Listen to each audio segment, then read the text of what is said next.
What's poppin', y'all? It's Deidre with One Shot Game. You already know how the motto go.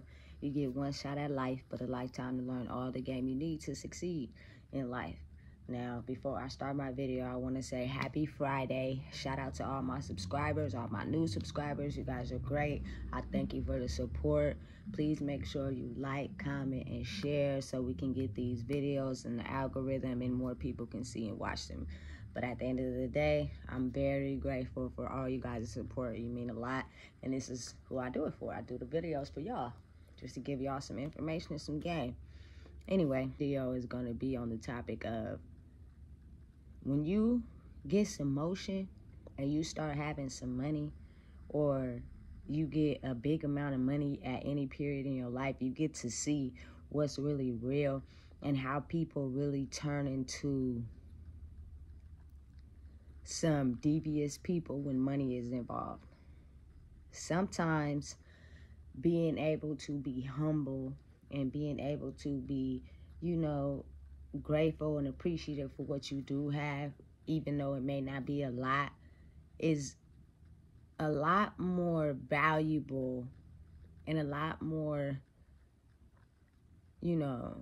successful, because it is certain things that money can't buy that you can only get to see when you're at a down road spiral in your life, or you're at a struggle in your life. Money can't buy everything. It just helps with financial freedom and getting out of the struggle. But when you don't have it, it's things that are worth way more than money that you get to experience. And I cherish those things way more than if, it was a whole lot of money involved. But of course, who don't like money? But it comes with a price. It's not free. You're gonna have to give up something whenever some money come your way, or you come across a big amount of money. So let me tell you guys my story. I was 21 years old, my first love at the time. We were together for 8 years. A very rocky, unstable, but concrete relationship. Like, we really loved each other, even though we went through a lot of toxic bullshit. But young, very young when we got together. So, that type of stuff is normal. You get me? So anyway, I live in Sacramento, coming from Elk Grove, and we had just left Rancho area, smoking a whole lot of weed at that time. I also was drinking Rockstar 21s. If you come from the area I'm in, a lot of us were drinking and smoking way before we were even supposed to. But a lot of us had soul damage in childhood at a young age, which I'm pretty sure everybody has. But, every generation is different sometimes. But in my generation, we were drinking and smoking way before we were even supposed to. But that's what we was on. That's what we was doing. So my girlfriend at that time had a little two-door Mustang that was black, right? We coming back from the east side of Sacramento and going towards South Sac, Elk Grove, part of Sacramento, to her house, right?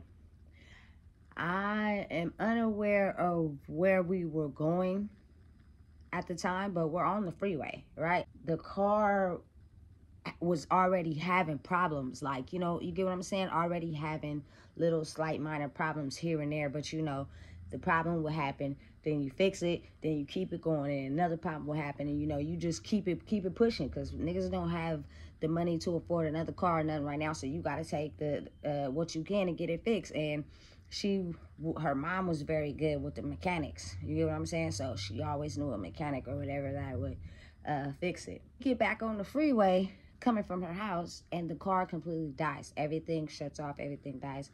We're on the side of the edge of the freeway, like going back towards downtown, coming from Elk Grove. At this point, it's dark, right? We're unaware of what's really going on, but you always try to self-diagnose your car before you call people and get people out there to try to help you. That's the best thing to do. It's either going to be the battery or the alternator, because I'm black. So it's either one of those two things. It's the battery or the alternator first. If we figure out that's not the problem, then it's something else. You get what I'm saying? But you test that out first just to see what's the deal. We got out. My girlfriend at the time got out, popped the hood, figured out what's going on. At this point, we don't know what's going on, so she calls her mom. You know, I'm buzzed, I'm high, and I'm also off of Rockstar 21 at the same time. So I'm like under the influence. You get her mom comes to where the car is.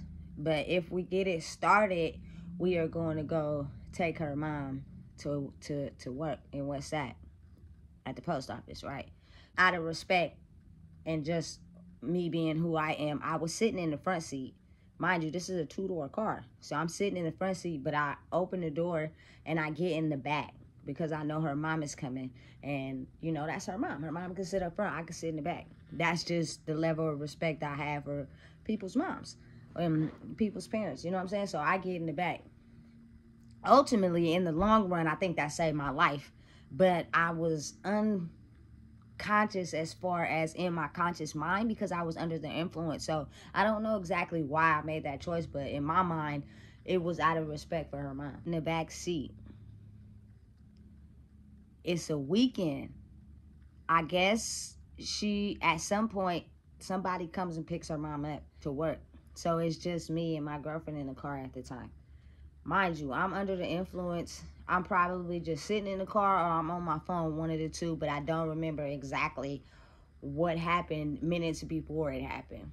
All I'm aware of is that a 4x4 Silverado with a man highly intoxicated and under the influence hits us from behind. Now, let me warn you guys, I have no recollection of anything that had happened. I don't recall anything. Only information that I'm telling you guys is information that somebody told me and also due to pictures and evidence that I seen later after I got out of the hospital.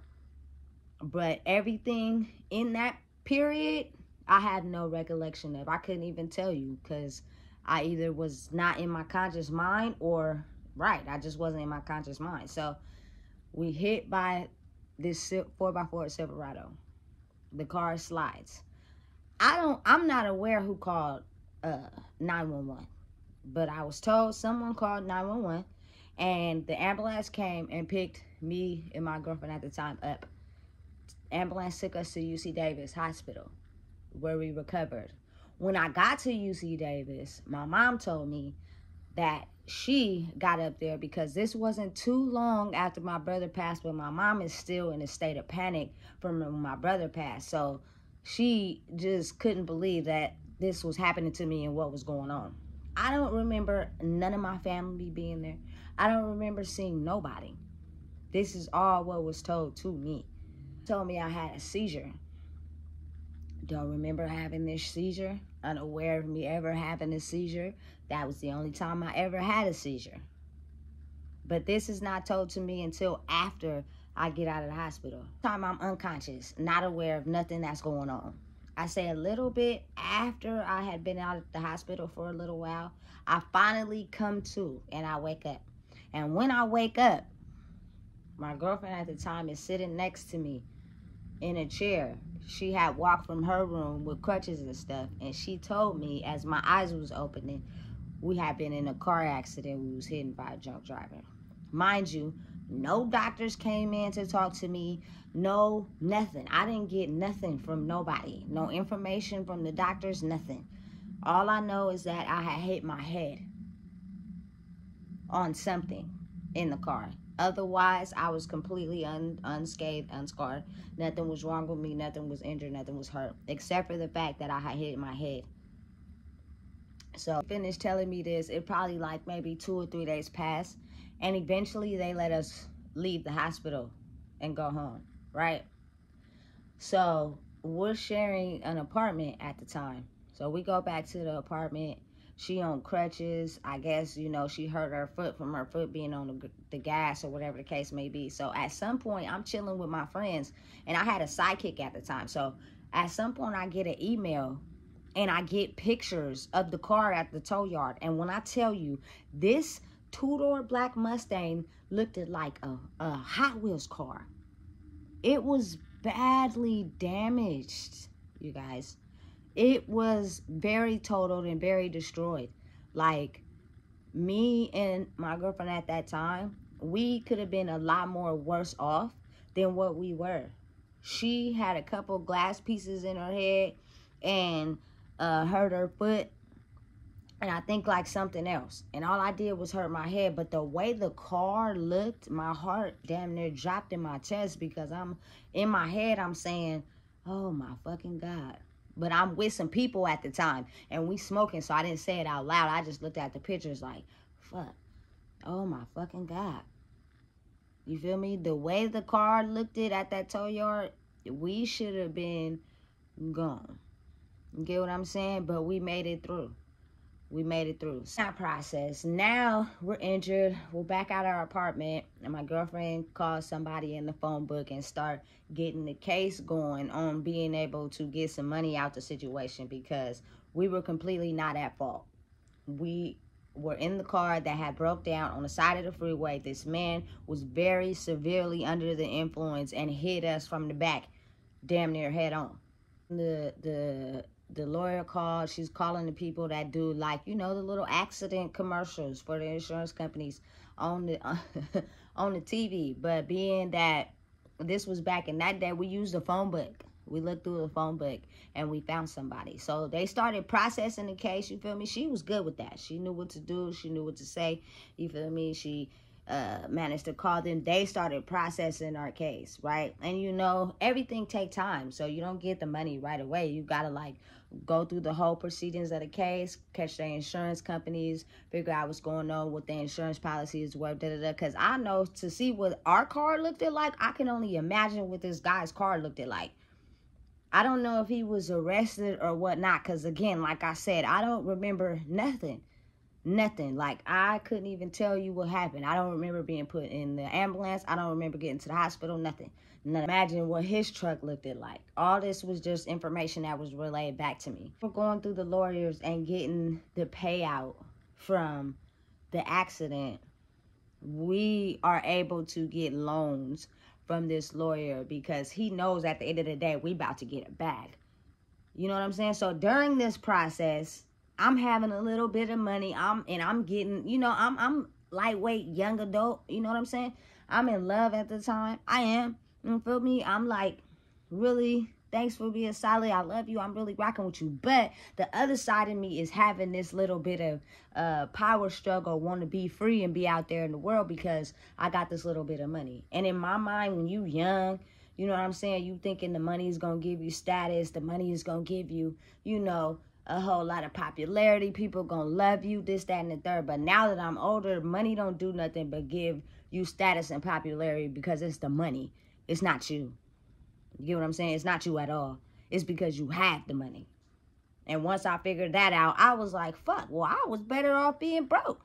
You get what I'm saying? So anyway, as we going through this whole transformation, I'm having hotel parties at Motel 6. You feel me, buying clothes, buying, you feel me, shoes, hanging out with people, we chilling.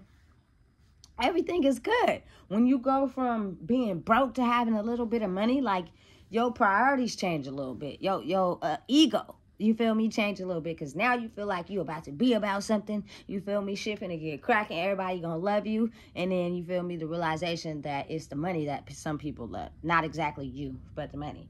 You know, so as we going through that, finally the case is over and we get the big payout. I think it was like close to maybe $100,000. You feel me? But when I tell you, it was a lot of racks between me and my girlfriend at the time. We both got a check each. You feel me? For close to, I think, $100,000. You feel me? Now, mind you, I have went from being flat broke to consider myself balling. But any money close to $100,000 is not balling, especially if you don't know how to manage it and your intentions ain't going where they're supposed to go. And it happens because I was young and I have been broke all my life. So me having this money now, I think I'm doing something. You know what I'm saying? So first thing I do is go get me a car. I had a Bonneville on 22s with dumb slap in the trunk. You feel me? Anytime I hopped out that motherfucker, I thought I was the one, not the two. Every time. Some gold chains, some gold jewelry. I got a grill. You feel me? My fits is tight. I'm looking A-OK. Spiffy. Hopping out the whip. You couldn't tell me nothing. But the downside that come to that is people will use and abuse you because they know that you have money, and you're gonna take some L's when you got money because the people are interested in the money, not necessarily you. And the real ones that's really rocking with you, whether you broke or got money, you will be able to tell the difference because their actions will line up. So as I'm going through this whole process, I'm doing me. Relationship I'm in starts to get a little rocky because I don't want to stay at home and cuddle with your ass all day. I want to go out, you feel me, and pop pills and smoke weed and ride around and look good with my homies. You feel me? I want to pick up, you feel me, other girls that like me and floss and ride around Sacramento and think, you feel me, I'm the one, not the two. And while I'm talking to this one, I'm on this one. You feel me? But I love you, though. You feel me? As weird as it may sound, you feel me? That was my mind state at the time. Like, you can't tell me nothing. I don't want to stay at the house. I want to get in the car. I want to slap. I want to take my car to the car wash, ride around on 22s, and look like a boss bitch. And sitting in the house, laying with you, you feel me, is boring. And I'm only going to be out for the day, and then I'm going to come back. You feel me? So at this period of time, I'm popping pills. I'm smoking hella weed. I'm just doing what Deidre has been known to do at this time. So let me get back to the main topic of why you're going to take L's when you have money. My first L I took is I was riding from my granny's house on 2nd Avenue in Oak Park to my best friend's house at the time in the north to get a flat iron. So in one of my prior videos, I had told y'all that when my brother was killed, I was in jail. So I wrote to the chaplain and was able to get out, but I still had community service I needed to do. Now, mind you, I'm not doing this community service because I'm a boss bitch right now. I'm not doing that right now. You feel me? I'm about to ride around, spend money, and be a boss. Nobody's worried about community service right now. That's just going to have to hold off and wait, right? But it caught up to me. So as I'm going from 2nd Avenue, Oak Park, to my partner's house in the north, I take Broadway all the way there until it cut by whatever street that is, going to like the 65th, I think. Yeah. You feel me? So I hit Broadway, go to 65th. As I'm going down Broadway, you know, I'm sitting on 22s. I'm kind of short. I'm slapping. The police are behind me. They pulled me over. Now, this was a win-lose because, you know, karma is real and it will come back to you. But you get to see who's really your people at the time. Now, me being aware of the fact that I was supposed to be doing community service, I didn't plan on getting arrested. So it had completely slipped out of my mind of me possibly getting a warrant from not doing that community service and going back to jail. So when they pulled me over at the AM PM on 65th and Broadway, they like, oh, you got a warrant. We got to take you to jail, this, that, and the third, da-da-da-da-da. You know me, I start crying. Not because I don't think I'm going to jail, but because I'm the boss bitch right now. And y'all trying to take me to jail, and I don't want to go. So that's why I'm crying. I don't want to go right now. You feel me? So hopefully if I cry, I can have some sympathy on this officer and he can let me go. But that, of course, everybody know that's not how a warrant works, right? So I was in the car with 2 females at the time. You feel me? One was a good friend of mine and she had a girlfriend in the car. You feel me? As later on, after I finished the rest of my sentence, I realized that they was solid. Because a normal person, a normal motherfucker would have took my car and been riding all around Sacramento, probably took it, probably wouldn't have gave it back. You know what I'm saying? But they took my car because luckily the officer was nice and he didn't tow my car because the car wasn't in my name. He didn't tow my car, but he said, I do have to arrest you because you do got a warrant. So if one of these ladies has a license, they can drive it to wherever you need to take it to, which was a blessing. So they end up driving the car back to my granny's house and dropping off the keys and stuff to her. Man, big shout out to them. Like, for real, for real. They was solid for real because Lord knows that that situation could have took another turn all the way around in a circle, because that's just how people are. They will take what they don't have from others. So anyway, I'm now in the back of the car, and I'm going to the station to 651 I Street.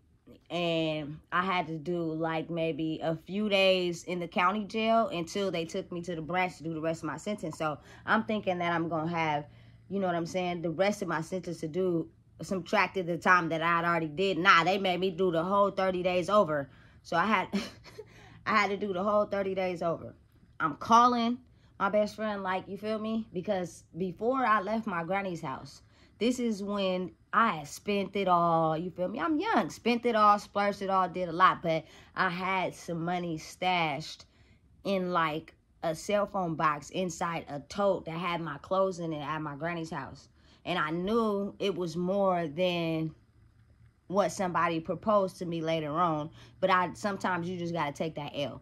I was selling weed. I thought I was, you feel me, a little drug dealer. You know how you have a stash and you got a little knot, you feel me? You got it tucked, and you feel me? It's a couple of $100 in there. You think you a boss, you feel me? I got the mind of a hustler at that time. You feel me? As a boss bitch at that time. You feel me? So I called my best friend. She answering the phone, because that's whose house I plan on going to after I get out of here, right? So I'm like, hey, best friend, can you go get my car? It's at my granny's house. Can you get my car and bring it to your house? Plus my clothes and all that. You feel me? I don't know why I made that move from my granny's to my best friend's house, but I just felt like it was the smart thing to do, because later on, after I got out, I found out that them dropping that car off at my granny's, my cousin drove the car to Vallejo and all that. Just like, you feel me? People will do things that they know they not supposed to do, and they'll do it, only justify it because they family. And that's why it was okay for them to do it, knowing that they wouldn't want nobody to do that to them. So for whatever reason, I guess that information was passed on to me, and I told my best friend, can you go pick my car up and go get my tub of clothes, this, that, and the third, and bring them to your house? You get what I'm saying? So she goes and do that for me. And when she gets to her house and I end up calling her from jail, I'm like, can you check in the tub and see if it's a box of some money in there? You feel me? She like, I'm looking. There's no money in here. It's nothing. You know? And at the time, that's my best friend. I trust her. You feel me? So I'm like, I know she wouldn't lie to me. You feel me? So come to find out, there wasn't no money. So a few days after that, I end up getting out. And I go straight to my best friend's house. My girlfriend at the time picked me up.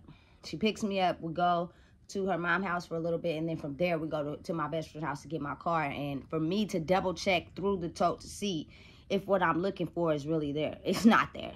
It's gone.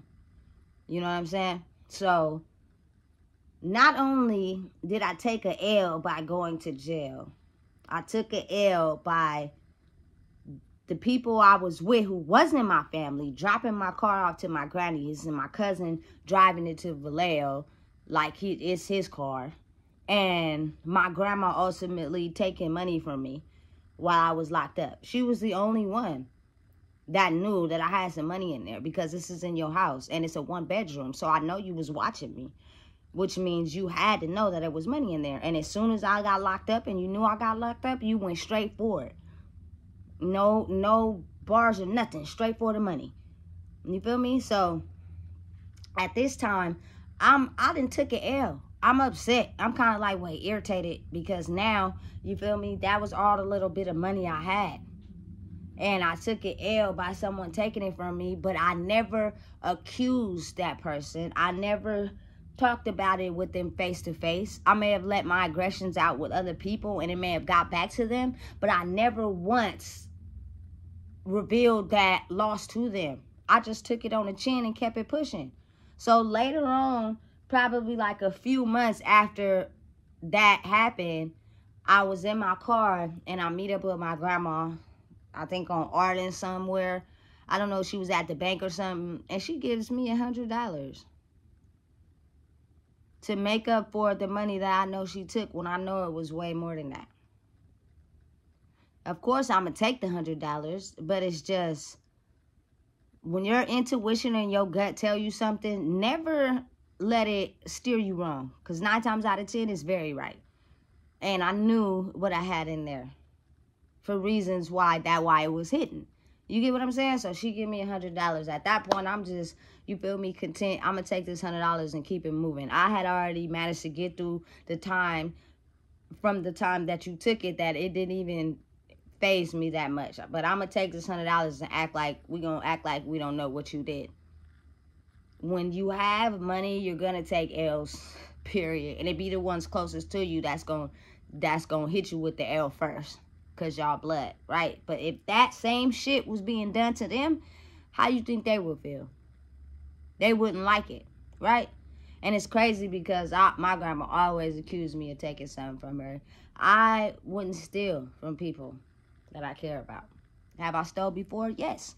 But I wouldn't steal from people I care about. You know what I'm saying? So, that whole situation happened. I'm in my car, you feel me? Now I'm going back and forth from my best friend's house to my girlfriend's house at the time. We getting into it. We having a whole bunch of domestic disputes because I got this money and I don't want to be laid up under you all day. I want to be out enjoying life with the people that's having fun and doing shit. So that caused more domestic violence disputes. So we at her mom's house at one time. We going through it. We arguing. I'm telling you, we was toxic together. You know what I'm saying? We arguing. And this is her mom's house. So, of course, she got control. She tried to kick me out. But I had a check and some money in there at the time. And I wasn't trying to leave until I got it. Because you're not going to make me leave and try to hold on to that money. That's crazy. You feel me? So, as I get it, you feel me? I got some. I didn't get the whole thing. She, like, pushed me. You feel me? And as she pushed me out the door, I'm holding on to the door because, again, mind you, I'm not trying to leave until I get that money. I had on some high-top sneakers, and I land on my ankle wrong. Fucked my ankle up. To this day, this motherfucker still be hurting from time to time. You feel me? Fucked it up. Like, my shit was all purple, black, and blue, and it was hard to even balance and focus and do anything with a hurt ankle, but it was my left foot, not my right one, so I was able to still drive. And I drove to my best friend's house and had her take me to the hospital because at that point, it takes a minute before it start hurting hella bad.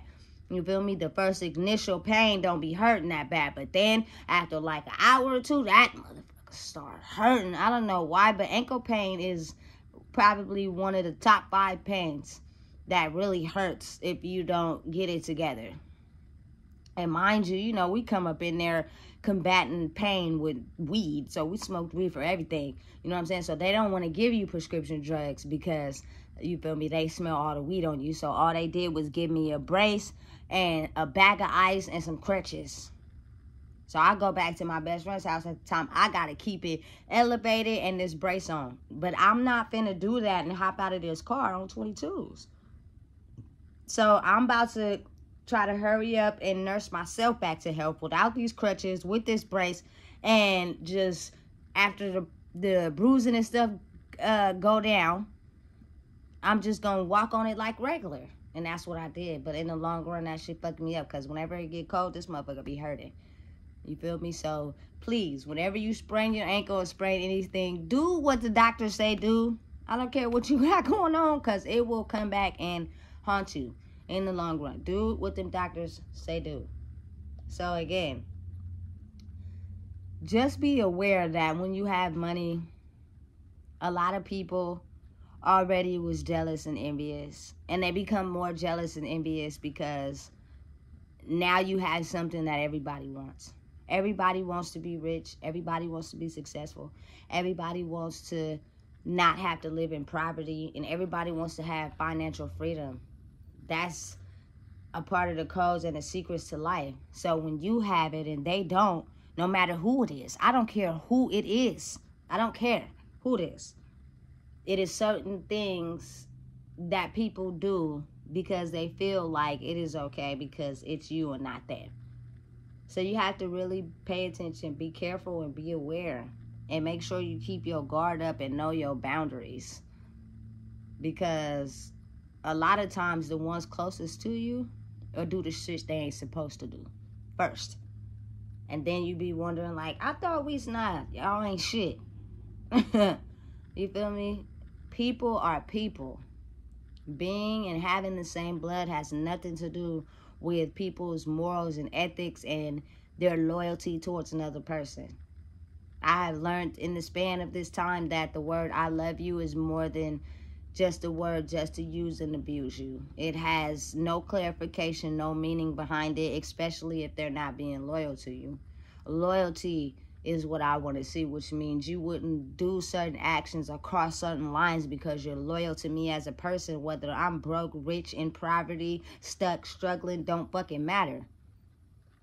The type of energy that certain people have, you shouldn't fumble them at all, regardless if they're being successful in life or if they're taking an L. Life comes with highs and lows. Nothing is steady, especially if you don't know how to take advantage and use it to your gain. Especially if you were so broke before and you have no knowledge on how to manage any money and you get a lump sum and now all of a sudden you balling and you spending it, it's going to go faster than water. But the positive thing I did out of that, I got my first apartment with that money. So I did some positive shit with any big money I ever got in my life. But at the same time, I fucked some of it off too. You know what I'm saying? So in the long run, I ended up not having a license, and I didn't get the car registered in my name, so I had a sticker in the back window, and I was driving to Elk Grove in the wrong part of Elk Grove, trying to make a U-turn. The police officer seen me with my seatbelt off, and he pulled me over and towed my car. So once that happened, it was the end of that. You feel me? Everything gone. Got to start from the bottom and elevate yourself back up. That's just the way life go. But the basis, again, of this video is be aware, have boundaries, keep your guard up, because people become extremely jealous when you have something that they want. And they will do whatever they can at any cost to make sure they get it too. And the saying go, it's usually the people that know you that'll backdoor you first before a stranger will. So understand and know that the things that are way more worth having don't cost money. They're free. Learn that first before you have so much money that your ego feels validated and now you just out there showboating, but you have no morals, no goals, no boundaries, so people are taking advantage of you left and right. And one day, you might look up and all that money be gone, and everybody that came with it is gone too. Do they respect you and are loyal to you as a person, or were they only around because you had the status, you had the money, you had the clout? And be aware. Pay attention. Money ain't everything. Make sure you like, comment, share, and subscribe. This is Deidre, One Shot Game, man. And if you don't know, I just told you.